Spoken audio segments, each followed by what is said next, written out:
Hi guys! So I love tags. I'm sure you can tell by now I've done about 1 billion of them. And today I'm doing another one.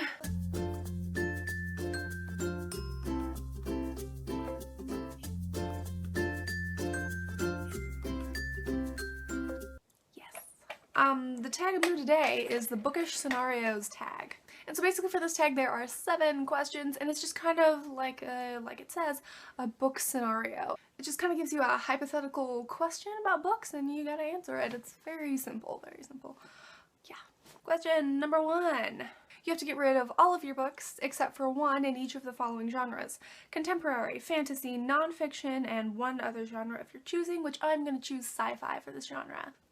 Okay, contemporary. For me, it boils down to these two. These are my 2 favorite contemporary reads, and I'm having a really hard time choosing. I don't know, I think I'm gonna go with Attachments by Rainbow Rowell, because it's kind of just, it's a happy read. It's very, like, uplifting, and even though We Were Liars is like a total mind bender, I don't know, this book is so cute and so happy, and I should read this again. I say that a lot, but you know. So I guess, yeah, Rainbow Rowell for the contemporary one. Fantasy. I don't read a lot of fantasy. I used to read a lot of fantasy. Inkheart by Cornelia Funke. This book, I've talked about this book before. It's a lot of nostalgia for me. I read this when I was a kid. It's an amazing book. I've read it multiple times. I need to read it again if I ever have time to do that. It's kind of big, but this book's amazing, and I feel like if this were one of the only books I had left, I would read it again, and I would enjoy reading again. So yeah, Inkheart. Nonfiction! What? I don't read nonfiction. Actually, probably I do have a nonfiction book. I don't know where it is. I can't even get it out. It's... oh no! Just knocked over a bunch of my stuff. Okay. Writing and selling the YA novel. I've had this for a long time. I read it. It's very helpful because I write YA. That's why I have it. I like it. I should go over it again. What other genre? Sci-fi. Okay. This is hard. I can't pick one. Yeah, I'm choosing this one. Come here. Come here. The third Maximum Ride book. I feel like I'm always holding this up, because the third one I feel is the best one, and the Maximum Ride series is the best series ever. And it's sci-fi, basically. So, yeah, the third book, which is called Saving the World and Other Extreme Sports. 2. You're at a bookstore and you overhear a sulking teenager complaining to their mom about how they don't like to read, but their mom's like, you gotta pick a book anyway. So you walk over there and recommend something. What do you recommend? Oh my goodness. I'm trying to think, because my brother doesn't really like to read, and I'm constantly shoving stuff at him to read, and sometimes he likes them. I'm trying to think what's something most people, well, okay, I feel like I say this a lot, but I'm gonna go with Maximum Ride, unless they don't like sci-fi kind of stuff, because this is very easy to read. It's not like a challenging book. I was reading this when I was really young. It's aimed at a younger audience, that's why. And it's very fast-paced, super fast-paced, which I feel like if you don't like reading, it's because you get bored by reading, and you're not really bored with this because it goes by so quickly. Also, the characters are really funny, interesting. She's very snarky, which I think a lot of younger teenagers like.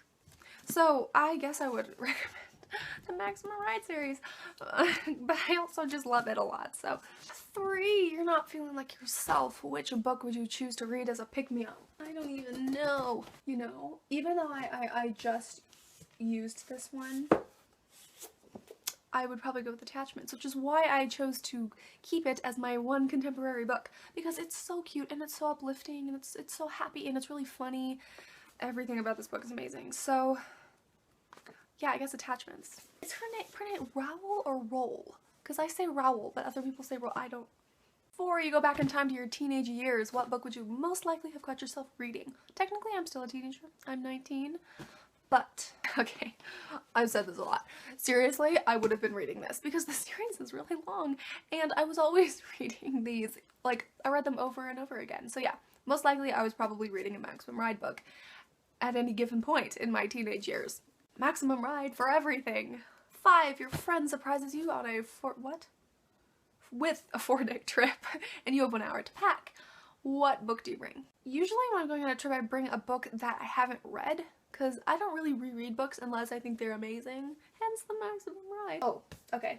At this point in the game, I would bring We Were Liars because it's quick, and usually on trips I don't read that much because I'm doing other things. And so it's not like a lot to read. I would really like to read this again knowing the ending because just kind of piecing stuff together. So yeah, I would bring We Were Liars. 6. Your house has been robbed. Don't worry, everyone is safe, but your bookshelf has been raided. What book do you really hope is still there? All of them. What kind of a horrible question is this? You know what? I'm gonna go with Divergent. I don't really know why I'm so attached to this book. I feel like, because it's not what got me started reading, because I've always been like a huge reader, but I feel like this is kind of what got me started in BookTube, weirdly. And I don't really know. I just feel like I have a large connection to this book. Because yeah, I feel like it kind of started me wanting to do BookTube and review books. And I don't know, I love Veronica Roth. And my book came out at a very similar time that her book came out. 2013, right? I think. Yeah. And I don't know, I don't know, I feel connected to the book. Not just because it's amazing. Ooh, this is you have choices already prepared for you. Okay, your friend borrows a book and returns it in awful condition. That's really sad. You either A, just pretend you haven't noticed, B, ask them to repurchase it, or C, secretly do the same thing to something of theirs. Honestly, I would be very upset, but I would just pretend that I didn't notice because that's just how I am. I mean, I'll get really upset over things, but I will not tell people because I wouldn't want to hurt their feelings. And even though I would be very upset because I'm kind of I love my books a lot. I wouldn't want to like ruin a friendship or get tension in a friendship just because of a book. So I probably wouldn't say anything. And if I was really upset, I'd just buy another copy and just suck it up. So yeah, there you go. That was the Bookish Scenarios tag. That was very exciting. As far as tagging people, I'm just going to tag whoever wants to do this. So if you're watching this and you feel like doing this tag, you can say I tagged you because it's awesome. I actually really enjoyed doing this tag. So yeah, thank you for watching. If you like this video, you should subscribe because I have many videos that are just like this one. I'm also on Twitter where I tweet about books. And I also have a blog where I talk about author things because, like I already mentioned, I'm an author. Yeah, thank you for watching and I hope you have a lovely day. Bye!